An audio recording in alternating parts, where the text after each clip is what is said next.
జై శ్రీరామ్. 2022 నుంచి 2026 జూన్ వరకు మొత్తం 21 ప్రెడిక్షన్స్ అనేవి ప్రూవ్ అయ్యాయి. అవన్నీ కింద డిస్క్రిప్షన్లో ఇవ్వడం జరుగుతోంది. ఏ యూట్యూబ్ ఛానల్లోనూ ఇన్ని ప్రెడిక్షన్స్ అనేవి ప్రూవ్ అయినవి ఏ ఛానల్ లేదు. మీరు కనుక నన్ను సంప్రదిస్తే కనుక మీ date of birth, time, place of birth నాకు ఇస్తే కనుక మీ కెరియర్ గురించి, మ్యారేజ్ గురించి, ఫ్యామిలీ గురించి, బిజినెస్ గురించి, హెల్త్ గురించి చెప్పడం జరుగుతుంది. కనుక నన్ను సంప్రదించండి.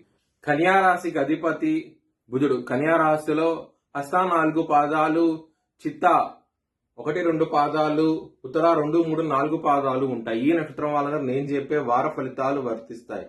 ఈ వారంలో కన్యారాశి వారికి లాభస్థానంలో గురువు యోగిస్తున్నారు, లాభస్థానంలో బుధుడు యోగిస్తున్నారు, 6వ స్థానంలో రాహు యోగిస్తున్నారు, అలాగే సూర్యుడు దశమ స్థానంలో యోగిస్తున్నారు.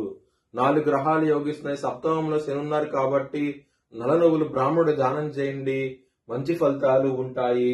లక్ష్మీదేవిని ఆరాధించండి, చాలా మంచి ఫలితాలు ఉంటాయి. సోమవారము, మంగళవారం రోజుల్లో ముఖ్యమైన పనులు స్టార్ట్ చేస్తే కనుక ఖచ్చితంగా విజయం సాధిస్తారు. గురువారము, శుక్రవారం రోజుల్లో మాత్రం వ్యతిరేకత ఫలితాలు ఉన్నాయి కాబట్టి మీరు ముఖ్యమైన పనులు స్టార్ట్ చేయకండి, ఇబ్బందులు పడే అవకాశం ఉంటది. కన్యా రాశి వారికి కుటుంబాధిపతి అయిన శుక్రుడు వ్యయ స్థానంలో ఉన్నారు. కుటుంబ పరంగా సమస్యలు ఉంటాయి, ధనపరంగా సమస్యలు ఉంటాయి, ఖర్చులు విపరీతంగా ఉంటాయి. చాలా జాగ్రత్తగా ఉండండి. లవర్స్ కి బ్యాడ్ టైం నడుస్తుంది. పంచమాధిపతి అయిన శని 7వ భావంలో ఉన్నారు. చాలా జాగ్రత్త అంటూ ఎక్కువ తీసుకోండి. వారం అనేది అంత అనుకూలంగా అయితే ఉండదు. హెల్త్ పరంగా బ్యాడ్ టైం నడుస్తుంది. శత్రులు అనే వాళ్ళు చాలా అధికంగా ఉంటారు. విపరీతమైన యుద్ధ వాతావరణం అవుతుంది. శత్రువులతో మాత్రం చాలా జాగ్రత్తగా ఉండండి. మీరు కనుక నారాయణ కవచం చదువుకుంటే కనుక శత్రువుల నుంచి విజయం సాధిస్తారు. చాలా సంతోషంగా అవుతూ ఉంటారు. నారాయణ కవచం విన్నా సరే మంచి ఫలితాలు ఉంటాయి.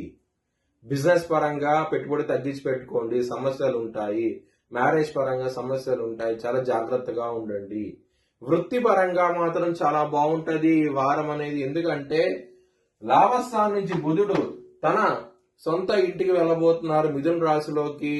దశమ స్థానంలో బుధుడు, రవి ఉండటం మూలంగా చాలా చాలా మంచి ఫలితాలు ఉంటాయి.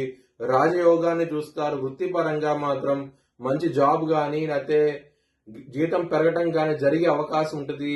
చాలా సంతోషంగా అవుతూ ఉంటారు. 7 జూలై నుంచి మాత్రం చాలా మంచి ఫలితాలు ఉంటాయి. వృత్తి పరంగా రోజు రోజుకి మంచి ఫలితాలు వచ్చే అవకాశం ఉంటుంది. వృత్తి పరంగా మాత్రం మీ భవిష్యత్ వివరాల కోసమై హెచ్ఎల్ఎన్ జ్యోతిష్యాలయాన్ని సంప్రదించండి.